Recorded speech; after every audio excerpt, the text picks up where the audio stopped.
E aí, galera, então assim, vamos para a próxima aula, né? E essa, a gente já está na unidade 2, tema 1, ser humano, ser político.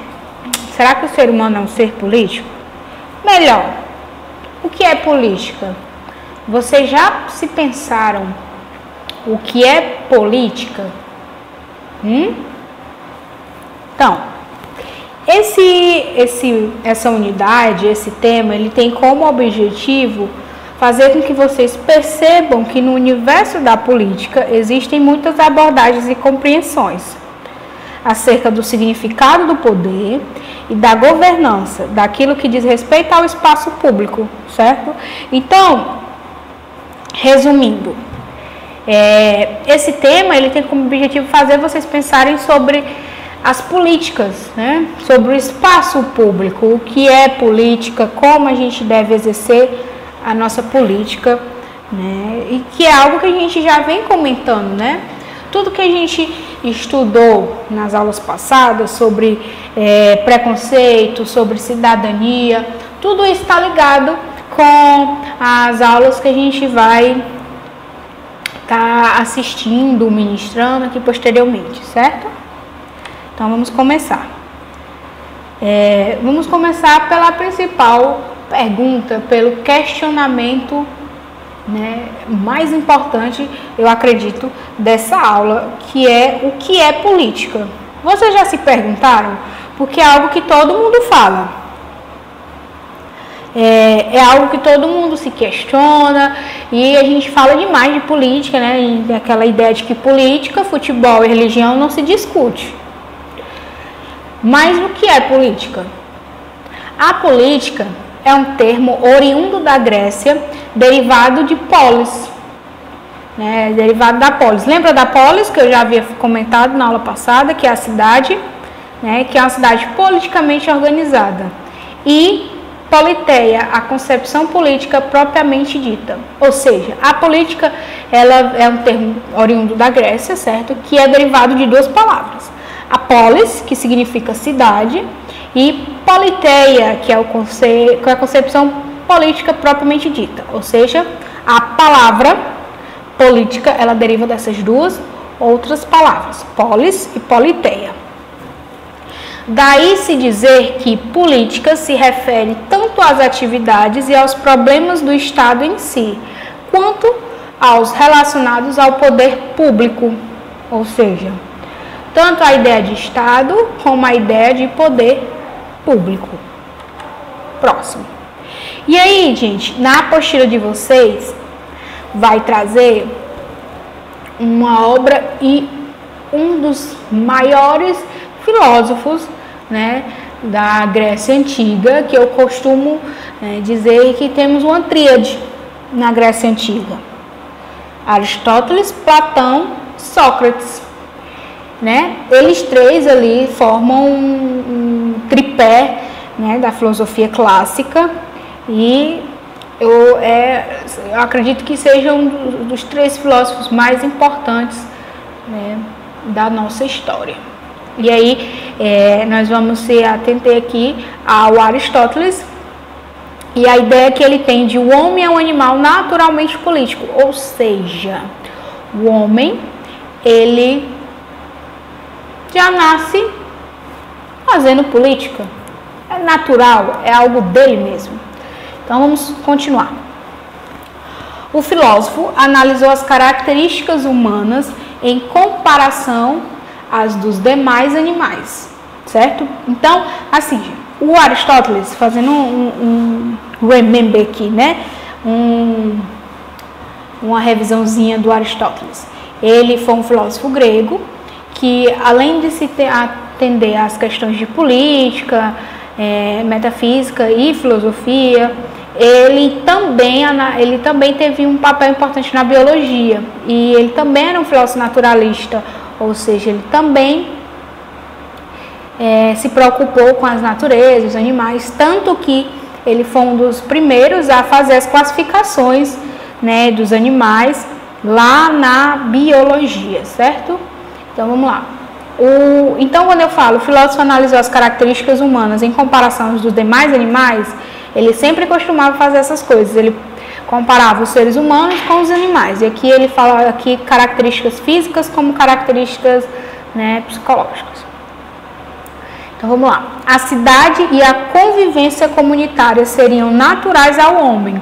Então ele acreditava que a ideia de cidade, de viver em comunidade, eram coisas naturais do homem, que o homem estava dentro do homem, o homem precisava daquilo, certo? E a política separava da vida em comunidade, da vida coletiva. Ou seja, a política é algo que eu não posso separar de uma vida coletiva, da comunidade. Então, para se viver em coletivo, para se viver em uma comunidade, eu preciso da política.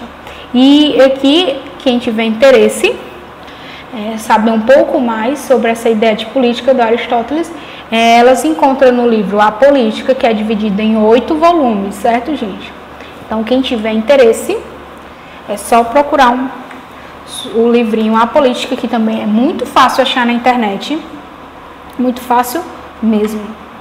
Então vamos lá, eu destaquei aqui uma parte da apostila de vocês, certo? A natureza de cada coisa é precisamente o seu fim. Bastar-se a si mesma é uma meta que tende toda a produção da natureza e é também o mais perfeito estado. Entendi nada, né? Não entendi nada, Carol. Explica de novo, explica melhor aí. Então vamos lá. Ele está falando que a natureza de cada coisa é precisamente o seu fim, ou seja, é algo que está ali no final, é algo que a pessoa sempre procura, é a natureza de cada coisa, ou seja, a origem de cada coisa, certo? E bastar-se a si mesma é uma meta que tende à produção da natureza e é também o mais perfeito estado. Ou seja, a questão da natureza é o perfeito estado, para o Aristóteles a perfeição, certo? Mas vamos explicar melhorzinho aqui no próximo slide. Eu coloquei bem direitinho, bem especificadozinho. A natureza das coisas seria seu grau máximo de desenvolvimento. Ou seja, a origem e o conceito, o significado das coisas, o que faz, por exemplo, essa garrafa ser essa garrafa, seria o seu grau máximo de desenvolvimento, até onde ela conseguiria se desenvolver. Então, o indivíduo, por natureza, busca a vida em comunidade. Ou seja, o ser humano, ele sempre, por natureza, algo que está dentro dele, é como se fosse uma característica, o DNA dele, ele sempre está buscando a vida em comunidade. Sempre. É algo que a meta dele, a busca dele é a vida em comunidade. A política pode permitir ao homem alcançar o seu pleno desenvolvimento. Ou seja, só com a política que o homem pode alcançar a sua máxima, o seu desenvolvimento máximo. E a linguagem é um elemento essencial para a política. E é de fato, né? Se você pegar qualquer político ou qualquer pessoa que está inserida na política, vocês podem perceber que a linguagem dela, a forma como elas falam, a oratória delas é um elemento principal para que elas consigam tanto fazer com que as pessoas votem nela, como também fazer com que seus projetos sejam efetivados ou sejam aceitos entre os outros. Então vamos para a próxima, certo? Outra importante contribuição aristotélica ao pensamento político diz respeito à demonstração de que a política não é uma simples continuação da família ou da soma de muitas famílias, aldeias, ainda que tanto a família quanto as aldeias sejam formas primárias de comunidades e se antecipem cronologicamente às cidades. Vamos fixar aqui nessa parte. Para o Aristóteles, a política ela não é algo que a gente vai viver somente né? Não é somente algo que a gente vai viver com a continuação da família ou de muitas famílias. Ela vai muito além do que algo que a gente vive fora das famílias ou fora de muitas famílias, certo? Então vamos continuar. A distinção entre essas formas de associação e a polis se dá pelo modo como se opera o poder. No seio familiar, por exemplo, o pai tem sobre o filho um poder bastante diferente do poder da comunidade política, que é público, definido e regido por lei. Então, aqui abaixo, ele vai falar que existe uma diferença entre o poder do pai com relação ao filho e o poder que é exercido em comunidade, certo? Por quê, Carol? Porque quando a gente fala de poder em comunidade, a gente está falando que é público, algo regido por leis, ou seja, algo construído para a família, para a comunidade, algo construído para o bem comum. A política, ela sempre está associada à sociedade, à comunidade. E a família é um grupo pequeno dentro da sociedade, certo? Então, por isso que o poder de um pai por um filho não pode ser considerado algo ou um poder da comunidade política. Vamos lá. Formas de governo. Esse tema aqui, essa parte aqui é muito importante, gente. Vocês prestem bem atenção para essa parte que eu vou falar. Vamos lá. Para Aristóteles, existem 3 formas adequadas de governo, certo? A monarquia, a aristocracia e o governo constitucional. E aí, para essas 3 formas, existem mais 3 formas de visão corrompida, ou seja, eles pegam a ideia de monarquia e corrompem, ou seja, modificam aquela ideia, certo? Que é a tirania, a oligarquia e a democracia, ok? Então, assim, ele relaciona a monarquia com a forma e a sua forma corrompida é a tirania, a oligarquia e a sua forma corrompida é a aristocracia e o governo constitucional e a sua forma corrompida é a democracia, certo? Agora vamos detalhar cada um ao seu jeito. Vamos lá. Governo. Aqui eu peguei aquela tabelinha também do texto, certo? Quando vocês forem olhar o slide, ele vai estar com a tabelinha que se encontra na sua apostila. Vamos lá. O governo, né? A monarquia, só um governa e a sua forma corrompida que governa para si é a tirania. Então vamos lá. De novo. Monarquia, ela governa para todos. Essa é a forma virtuosa segundo Aristóteles, certo? A monarquia, ela governa para todos, um só governa. E a tirania, que é a sua forma corrompida, governa para si. Ou seja, ela não vai pensar, a tirania não vai pensar na sociedade, não vai pensar no coletivo, não vai pensar nas pessoas. Ela vai pensar em si, no seu bem e nas suas vontades.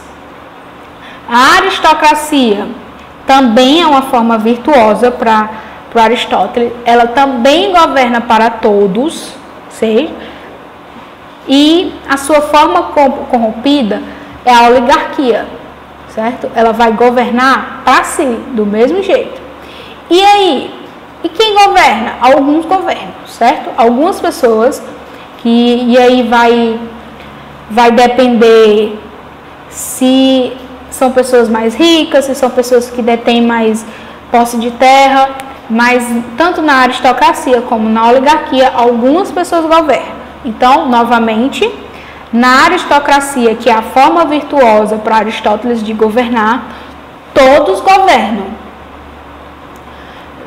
Para todos governam, certo? E na oligarquia, eles governam para si, que é uma forma corrompida, certo? E alguns governam só, ok? Então, alguns governam tanto na aristocracia como na oligarquia. Só que, o que é que acontece? Mais uma vez, na aristocracia governam para todos, na oligarquia governa para si. E vamos para o próximo. Nesse, todos governam, certo? E aí, na forma virtuosa, a gente tem o governo constitucional, que governa para todos, e nós temos na forma corrompida a democracia, que governa para si. Ok? Repetindo, se ficou um pouco confuso, né? Então, vamos lá. A primeira parte da tabela, nós temos o governo, que vai identificar se uma ou mais pessoas vão governar nas formas de governo posteriormente. Então, vamos lá. Primeira partezinha, nós temos um só governo. E um só governa tanto na monarquia como na tirania. Só que na monarquia, certo? Eles governam para todos, e na tirania governa para si. Próxima coluna. Alguns governam, certo? E aí nós temos duas formas de governo: a aristocracia e a oligarquia. Na aristocracia, governam para todos e é a forma virtuosa.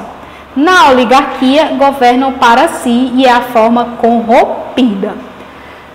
Na próxima linha, todos governam, ok? E aí? Nós temos o governo constitucional e nós temos a democracia.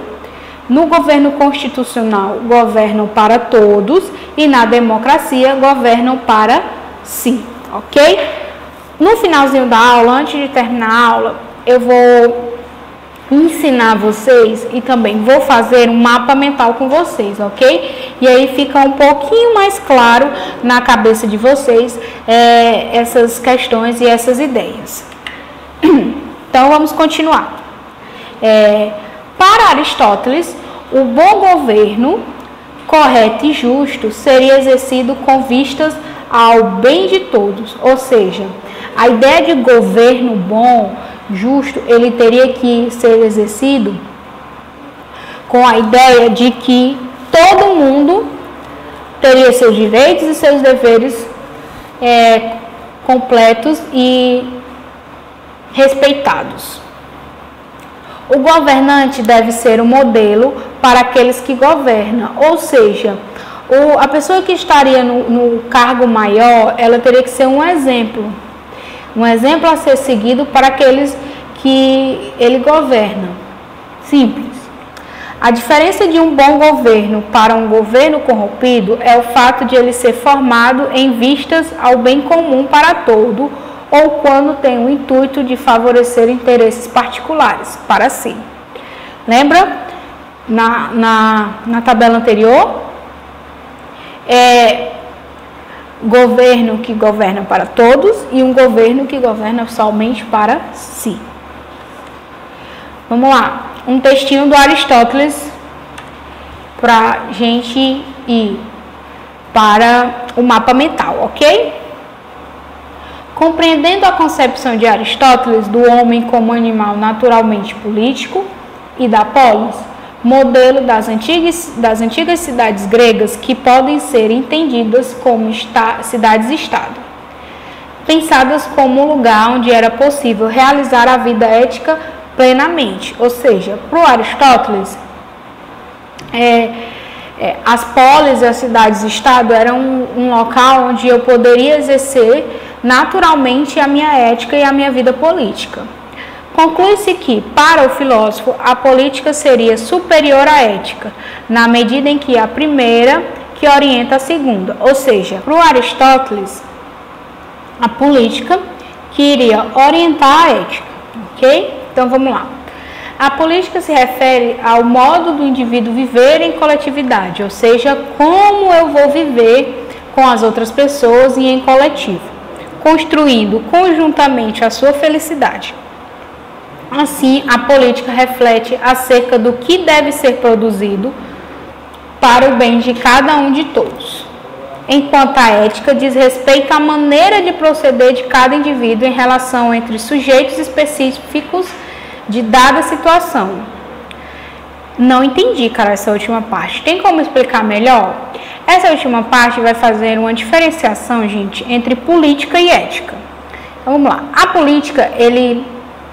política vai tratar de uma ideia coletiva, certo? Ou seja, todo mundo. Então, ele fala aqui acerca do que deve ser produzido para o bem de cada um e de todos, ou seja, do coletivo.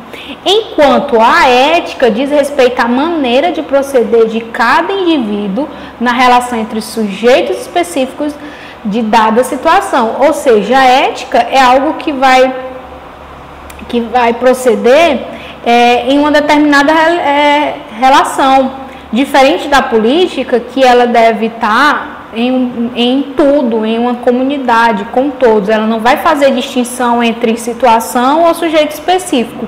A ética, ela faz essa distinção e a política não faz, ok? Então, vamos para a nossa apostila e depois a gente vai para o mapa mental, ok? Então, vamos lá. Vamos para a nossa atividade. Vamos fazer só um adendo, gente, que eu tenho certeza que vocês devem estar aí com uma pulgazinha atrás da orelha, de por que o Aristóteles considera a democracia uma forma corrompida. Por que o Aristóteles não considera ela uma forma virtuosa e a gente vive na democracia? Então, deve estar nessa ideia. Então, vamos lá. Deixa eu ler uma partezinha que tem aqui na nossa apostila. O que diferencia, então, um bom governo de um corrompido, que eu já havia dito, é o fato de ele ser formado com vistas ao bem comum, para todos, e quando tem o intuito de favorecer interesses particulares para si. Ou seja, o corrompido tem interesse particular. Já o virtuoso é para o bem comum. E aí, daí porque o Aristóteles, ele critica a democracia, né? Para ele é a forma corrompida quando um grupo governa voltado aos interesses particulares. A ideia que a gente tem de democracia como um governo que vai exercer os ideais e os direitos e os deveres e respeitar as diferenças, e que a gente, naquela época o Aristóteles não tinha. Ele acreditava que quando um seleto grupo era escolhido para governar, ele acreditava que aquele seleto grupo ele estaria governando para aquele grupo, para os ideais daquele grupo. Então, existia essa questão, né? Por isso que ele coloca a democracia como sendo uma forma corrompida do ideal dele, né? Então, vamos para a próxima. Vamos aqui para a página da nossa atividade, ok? Que aí nós temos, ele coloca aqui como atividade com o nome voto, né? O voto é um dos elementos da política e também, como a gente já havia comentado antes, é um dos elementos da cidadania. Vamos lá. A conquista do sufrágio universal. O que é sufrágio universal, Carol? Ele fala aqui, ó, quando todos podem votar, ou seja, quando todos têm o direito e o dever do voto. É quando eu posso escolher quem vai estar à frente da política daquele país, daquele estado, enfim. E quando a gente fala sufrágio universal, é quando todos podem exercer a questão do voto, né? Houve épocas em que seletos grupos que poderiam votar, e, enfim. Então, vamos lá, voltando. A conquista do sufrágio universal foi demorada para a democracia brasileira, né? Demorou muito tempo para que todo mundo pudesse votar, gente. Muito tempo mesmo. Embora em países como Portugal, Argentina e França, isso tenha acontecido até mais tarde do que aqui.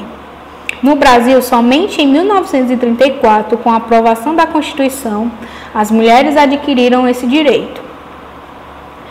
Ainda que o voto não seja a única forma de participação política, as eleições daqueles que devem representar a população são um momento muito importante, certo, gente? Então, o voto é algo muito importante que a gente demorou, inclusive, muito tempo para conseguir. Então, vamos lá, próximo ano, as eleições, vamos votar. A proposta desse exercício é realizar uma pesquisa para saber como os indivíduos se orientam para votar. Pergunte para algumas pessoas que você conhece em quem votaram nas últimas 2 eleições, incluindo todos os cargos eletivos. Gente, isso aqui, eu tenho certeza que quando vocês forem fazer, vai ser muito engraçado, porque quase ninguém lembra em quem votou nas últimas eleições para presidente, quanto mais para os outros cargos, vereador, senador, deputado federal, deputado estadual. Então, isso vai ser bem complexo vocês conseguirem. Então, vamos lá. Vocês vão preencher, né, esse quadradinho, essa tabela, perguntando, né? Vocês vão entrevistar 3 pessoas e vão perguntar quem ele votou para presidente, quem ele votou para governador, senador, deputado federal, deputado estadual, prefeito e vereador, ok? E aí, de posse essas respostas, vamos analisar, vocês vão analisar, ok? Vamos ver se de fato a política, né, que é a ideia de sociedade, de viver em comunidade, foi exercido de fato. A maioria das pessoas entrevistadas lembram-se dos nomes dos candidatos em quem votou? Aí vocês respondem e analisem. De que cargos as pessoas mais lembram? Por quê? Eu até chuto, gente, a dizer que as pessoas vão lembrar mais do cargo de presidente. Porque é o cargo mais importante, se a gente pode pensar assim, é um cargo muito importante para o nosso país. Então, as pessoas pensam de fato mais para presidente. Então, o item C. Dê sua opinião sobre o resultado de sua pesquisa. E aí você vai, como você interpreta a explicação desse resultado? E aí você vai entrar, vai analisar, vai escrever sobre e vai entrar num assunto muito importante que a gente também já havia relatado nas aulas passadas, que junto com a ideia de política, que é a ideia de cidadania, né? Que é se lembrar de quem a gente votou e buscar, de fato, pedir para que eles exerçam o papel deles de governantes, né? Que é políticas públicas, melhorar a educação, melhorar a saúde. Então, esse é um dos principais objetivos desse módulo, dessa unidade, nesse tema, é fazer vocês pensarem sobre o ser político, sobre o que é ser político, sobre como eu devo exercer a política, né, na minha sociedade. Então, agora, nesse tempinho que vai restar agora, eu vou ensinar vocês a fazer um mapa mental e aí a gente vai construir um mapa mental desse tema, dessa unidade, ok? Pronto, galerinha, aqui nós vamos começar, certo? A elaboração do nosso mapa mental. Então, o que a gente vai fazer primeiro? Colocar no centro o tema principal, ou seja, o tema da nossa aula, que é o quê? Política. E quem é o autor que a gente está estudando? A gente puxa uma setinha e escreve o nome dele, certo? Aristóteles. Ok? Então, o mapa mental, ele é algo bem individual, mas quando nós, professores, indicamos o mapa mental para os alunos, a gente pede que eles façam apontamentos do que foi mais importante para ele na aula e do que foi mais importante nos textos. Vamos lá. E aí a gente vai puxar outra setinha com aquele significado de política que é o quê? Bem comum.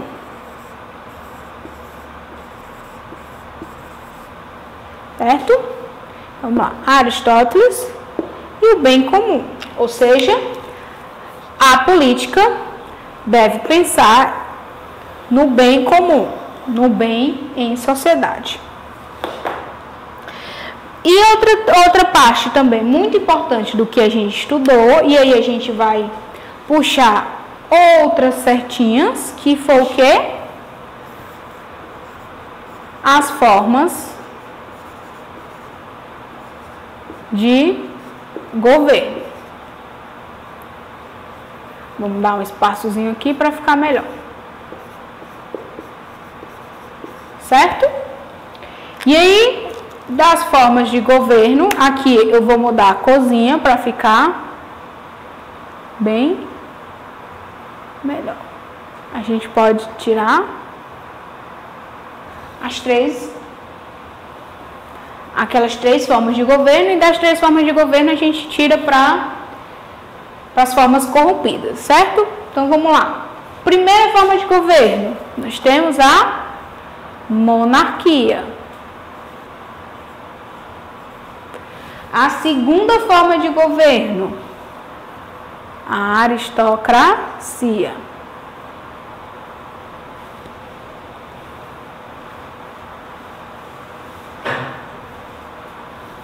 A terceira forma de governo, vou trocar o pincel aqui, galera. Governo constitucional.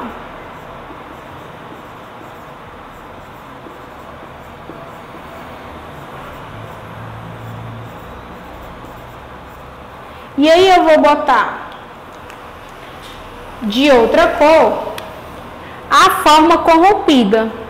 Qual a forma corrompida da monarquia? É a tirania. Qual a forma corrompida da aristocracia? É a oligarquia.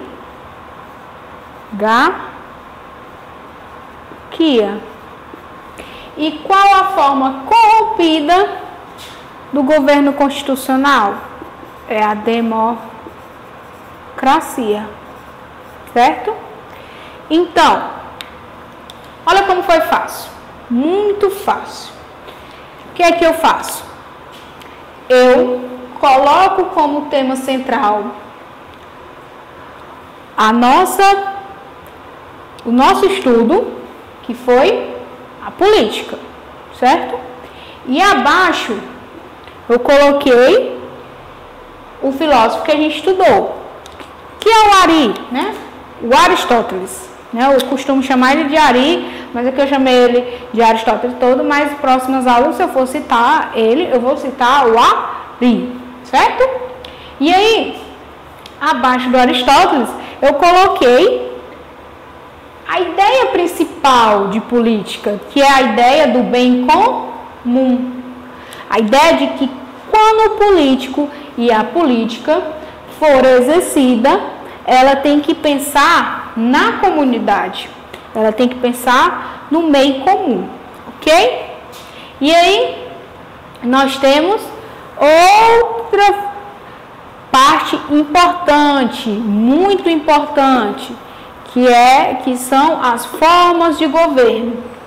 Isso aqui vocês têm que ter em mente quais são as formas de governo.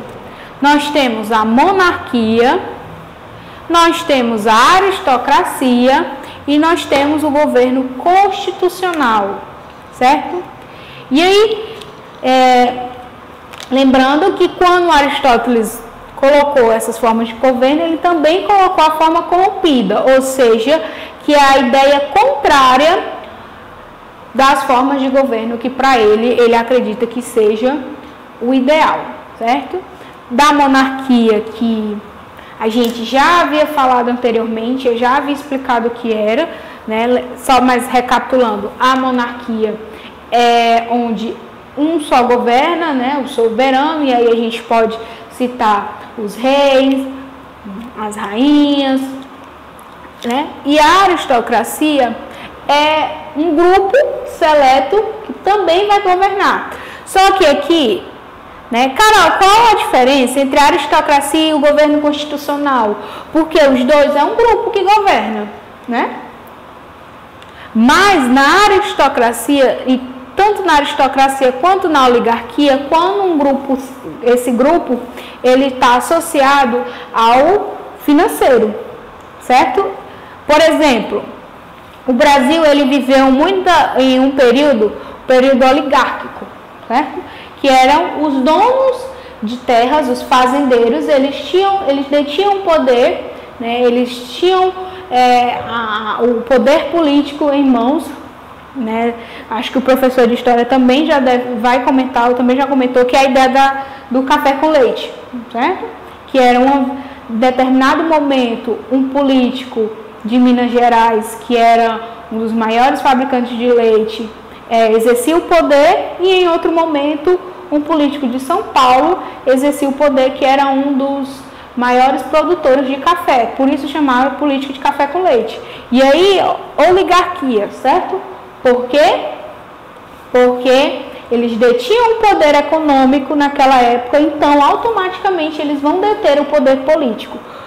Aqui, reforçando, lembrando, a aristocracia e a oligarquia, o grupo seleto, ele estava diretamente ligado ao poder econômico. E aí, Carol, no governo constitucional e na democracia, também há um grupo seleto, Carol. Só que o que acontece, galera? Tanto no governo constitucional como na democracia, esse grupo seleto, quem escolhe somos nós, certo? Por meio do voto. Nós vamos lá e escolhemos as pessoas que vão governar o nosso país durante 4 anos e tentar sanar todos os nossos problemas. E aí, outra coisa que eu falei na aula, que eu também vou enfatizar aqui. Por que para Aristóteles a democracia era um governo corrompido? Porque para o Aristóteles ele acreditava que esse grupo seleto que as pessoas escolhiam, elas iriam exercer o poder para si e não para o povo, certo? Então, esses aqui, a gente pode chamar aqui de um mapa mental, rapidinho que a gente fez. Então, quando vocês forem resolver ou criar os seus mapas mentais de aulas próximas ou de aulas anteriores, vocês sigam esse esquema: tema central e os subtemas das atividades, certo?